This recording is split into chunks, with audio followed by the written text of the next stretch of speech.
Don't just live for tomorrow, or just live in yesterday. Just be glad for all you have that's in today. And though you've come through many obstacles. Hey everyone, Connie here, and welcome to my blind reaction to episode 2 of Tiger and Bunny.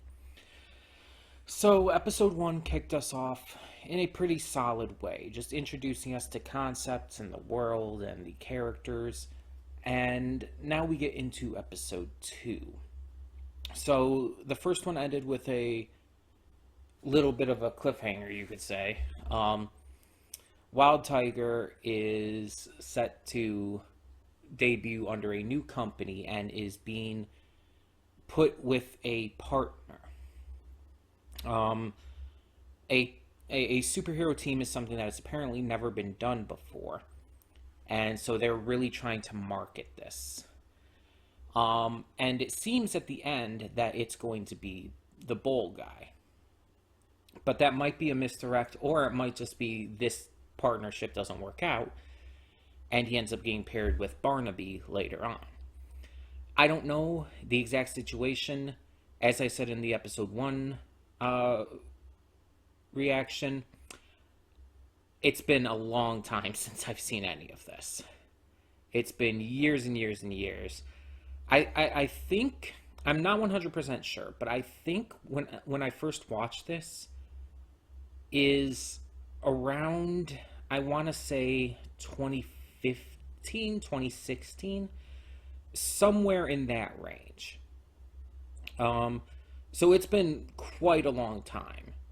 And the series came out in like 2012, so it was like 3-4 years or so after it originally came out in the first place. And yeah, I think it was somewhere around then. But again, I'm not 100% sure. And as I said, I only saw like a handful of episodes. I think the last thing I saw, something was going on where Fire Emblem was relevant. I don't know how relevant, or like if it was like focused on him, but he was relevant in what was going on. I don't remember what it was. I just know he was there. So yeah, I guess we'll have to find out. We'll have to see when we eventually get to that. I don't know exactly how far in that was. I just don't remember. It's been too long.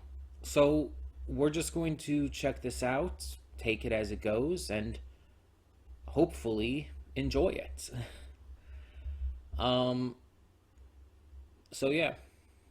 When the screen fades to black, pause this redirect and go to the description below. Follow the link to the reaction, and after you watch it, come back here to the redirect and resume play. Because after it fades to black and then it fades back in, everything from that point forward will be my afterthoughts and will contain spoilers to the episode. So, that being said, thank you so much for tuning in, and I will see you at the reaction. And we are back, and we'll begin with spoilers in 3, 2, 1, now.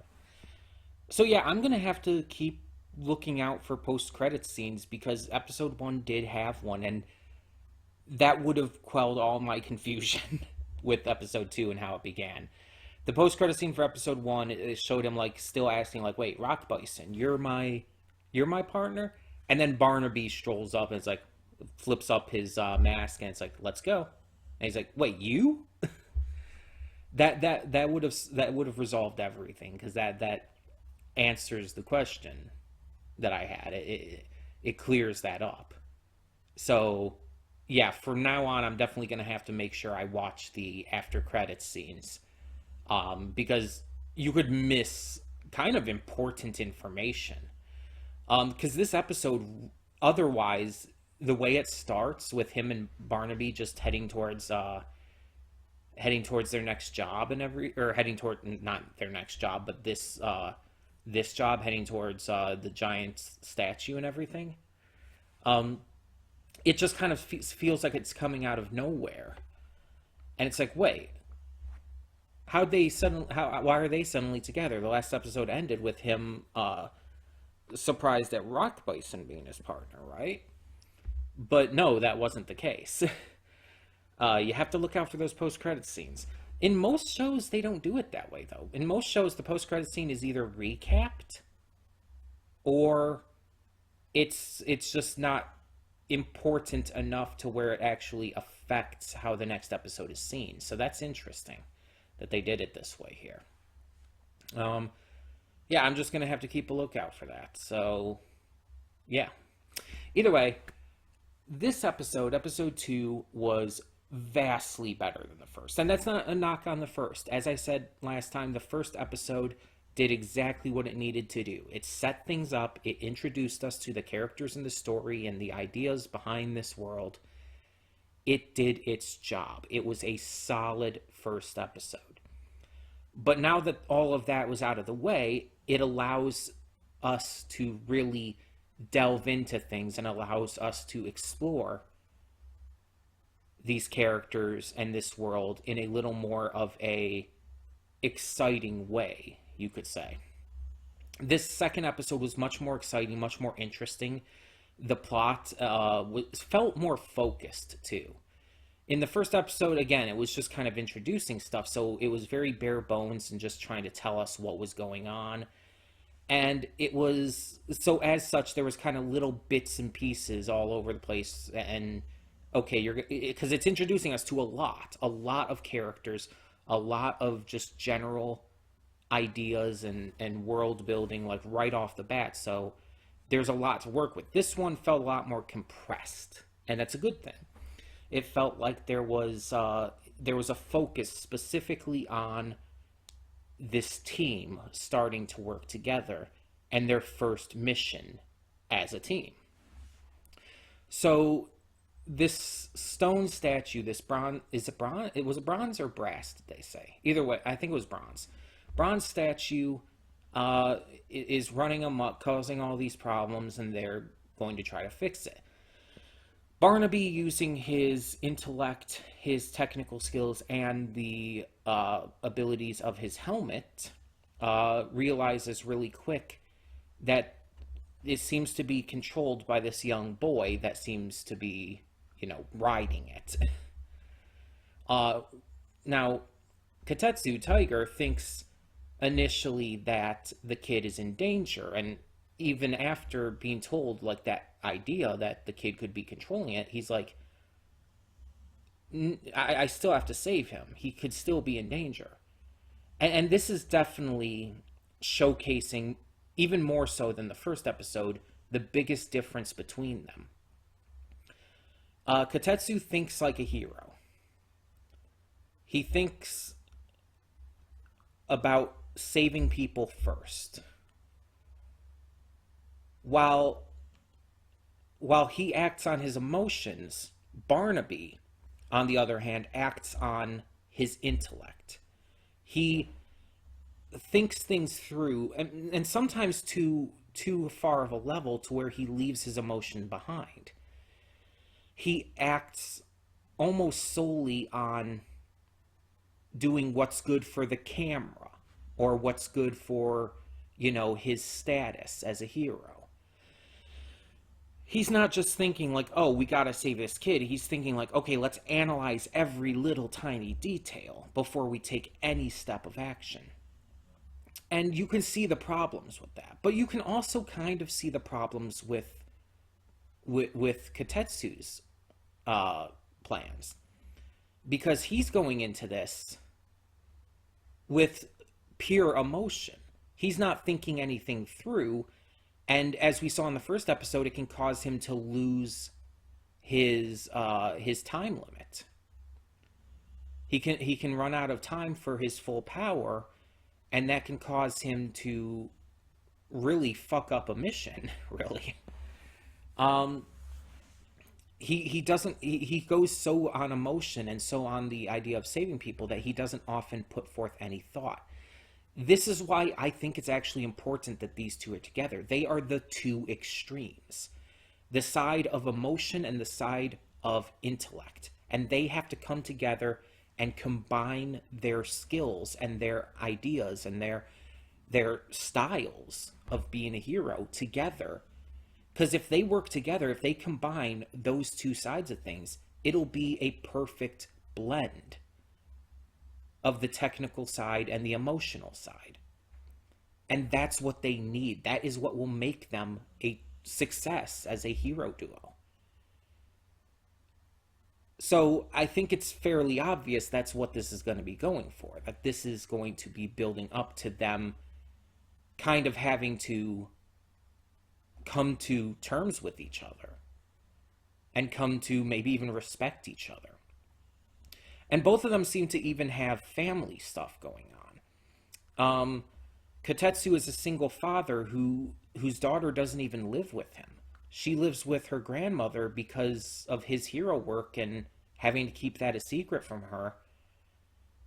And most of the time, because of that as well, he's not even able to go to her ice skating practices or tournaments. He's not able to give her the attention that she needs as a kid, as his kid. And then Barnaby, at the end of this episode, we see that there is clearly something going on with him and his family. But he seems angry about it rather than sad or anything. I think that there's some maybe darkness to his family story. So I feel like there's going to be things that connect these two that allow them to really work together better in the future. That's my theory.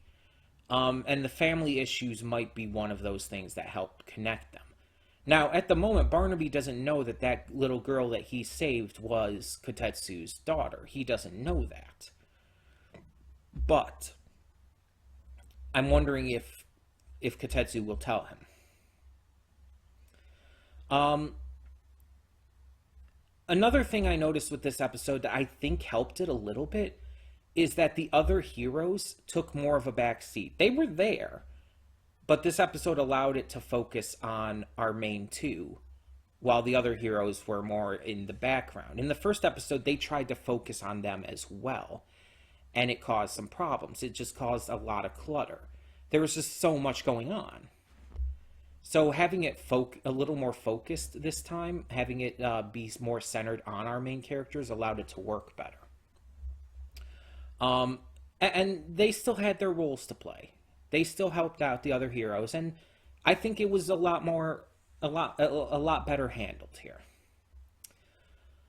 We also get to see a little bit about Tiger's new suit, and he's learning about it too, because this is still new to him. He hasn't gotten to go and test this out enough yet, so he's still learning about his suit and its capabilities, its endurances and strengths, all that kind of stuff.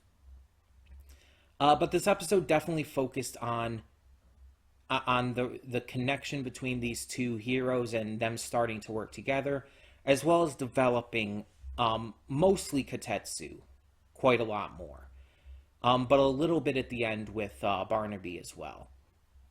I really like where this episode went. I like what it did. I also really like Kotetsu's inspiration, allowing him to do the same for this kid Tony. I think that was really cool. Getting to see how he was inspired as a kid and helped to become a hero by his hero, by Legend, and how he did the same thing for Tony, helping him come to terms with his own powers to bring these statues to life, and even allowed Tony to be a hero in his own right, helping them stop the collapse of that building, and even saving the guy who was picking on Tony, who was an asshole to him. So it was really cool to see. It was really well done. I really enjoyed this episode. But tell me in the comments below, what did you think of episode 2 of Tiger and Bunny? Let me know, and for now, I'm Connie, and I'm signing off. See y'all next time.